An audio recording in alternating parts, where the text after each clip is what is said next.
संख्या पद्धति के सवालों को अगर अपन सॉल्व करते हैं तो उसमें एक नियम है, बोडोमास, उसकी आवश्यकता पड़ेगी। अगर अपन उस नियम से नहीं करते हैं, गलत नियम लगा दिया तो सवाल गलत हो जाएगा और उसका आंसर भी गलत आएगा।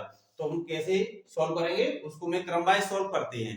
तो पहले किसको सॉल्व करते हैं, सवाल में जैसे भाग आ गया, गुणा आ गया, ऑफ आ गया, मल्टीप्लाई आ गया और सब्ट्रैक्ट, ऐड सब कुछ आ जाता है ना, ब्रैकेट भी आ गए उसमें। तो अपन को क्रम से चेंज करना है, क्रम से सॉल्व करना है, ये नहीं कि किसी को भी पहले सॉल्व कर दो तो गलत हो जाएगा। अब कौन से क्रम से करते हैं वो मैं आपको बता रहा हूं।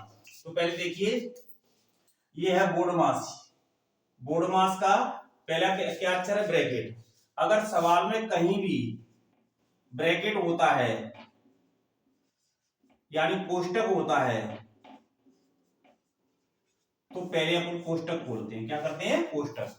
पहले कोष्टक दिया होगा सवाल में तो पहले कोष्टक को सॉल्व करें। कोष्टक के अंदर जो संख्या है ना उसको सॉल्व करके उस कोष्टक को हटाएंगे। अब कोष्टक कितने होते हैं, कोष्टक 3 होते हैं। कोष्टक 3 के 4 होते हैं। एक तो बार ब्रैकेट होता है, ऐसे लगा हुआ। पहले अगर कहीं भी लगा है बार ब्रैकेट तो पहले बार ब्रैकेट को खोलेंगे। फिर क्या होगा, छोटा कोष्टक होगा, दूसरे नंबर पर छोटे कोष्टक को खोलेंगे। फिर होगा महिला कोष्टक, महिला कोष्टक खोलेंगे। उसके बाद में बड़ा कोष्टक होगा तो उसको खोलेंगे। ये 4 प्रकार के कोष्टक होते हैं, इनमें से कोई भी होगा तो पहले उसको खोला जाएगा, तब आगे सवाल को सॉल्व करेंगे। फिर अगर कहीं इसके बाद में ऑफ लिखा हो, क्या लिखा हो, ऑफ या का, ऑफ का मतलब क्या होता है, का, तो फिर उसके बाद में क्या करेंगे, सबसे पहले ऑफ को सॉल्व करेंगे, यानी का को सॉल्व करेंगे। ना डिवाइड करेंगे, ना मल्टीप्लाई, ना ऐड, ना सब्ट्रैक्ट, कुछ नहीं। ठीक है, तो का मतलब होता है, होता तो मल्टीप्लाई करना होता है। क्या होता है, का मतलब मल्टीप्लाई करते हैं, लेकिन मल्टीप्लाई को बाद में सॉल्व करेंगे।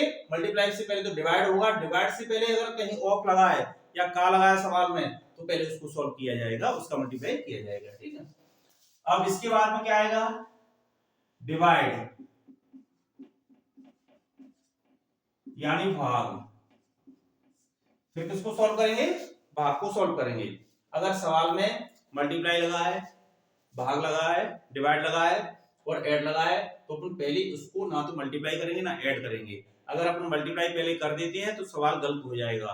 तो पहले किसको सॉल्व करेंगे, डिवाइड को सॉल्व करेंगे, भाग को सॉल्व करेंगे। तीसरे नंबर पे पहले पे ब्रैकेट, दूसरे पे ऑफ, तीसरे पे डिवाइड यानी भाग। फिर चौथे पे क्या करेंगे,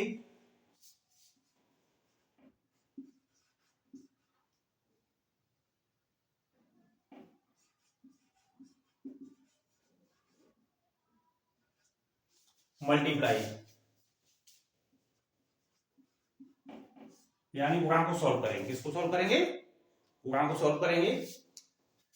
पहला, दूसरा, तीसरा, चौथे नंबर पे मल्टीप्लाई सॉल्व करेंगे।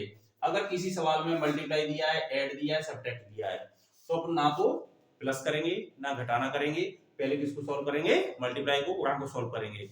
अगर डिवाइड दिया है तो पहले डिवाइड को सॉल्व करेंगे। ठीक, अब क्या है, ए का मतलब होता है ऐड, ऐड का मतलब होता है जोड़। तो फिर उसके बाद में किसको करेंगे, जोड़ को। घटाना अगर पहले कर देंगे तो सवाल गलत हो जाएगा, पहले किसको करेंगे, जोड़ को, ऐड को सॉल्व करेंगे। फिर करेंगे लास्ट में सब्ट्रैक्ट, इसको भी ले आओ,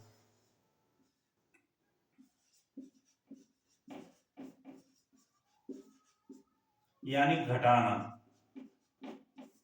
किसको सॉल्व करेंगे लास्ट में, घटाना को। तो देखिए पहले नंबर पे किसको सॉल्व करेंगे, ब्रैकेट को, दूसरे पे ऑफ को, तीसरे पे डिवाइड को, चौथे पे मल्टीप्लाई, पांचवे पे ऐड और छठे पे सब्ट्रैक्ट।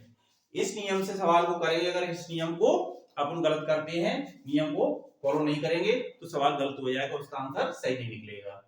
तो अपन को बोडोमास का नियम है, संख्या पद्धति में उसकी जरूरत पड़ेगी। जो भी सवाल किया जाएगा इस नियम से किया जाएगा। इस नियम के अलावा अगर तुम दूसरा नियम लगाते हो तो सवाल में गलतियां होंगी, इसलिए ध्यान रखो और बोडोमास को अच्छे से समझो। अगर इसमें कोई समझ में नहीं आया हो कुछ तो मुझसे पूछना, कमेंट में बताना, मैं उसको आपको समझा दूंगा, वीडियो के माध्यम से समझा दूंगा, दूसरा वीडियो बना के डाल दूंगा। ठीक।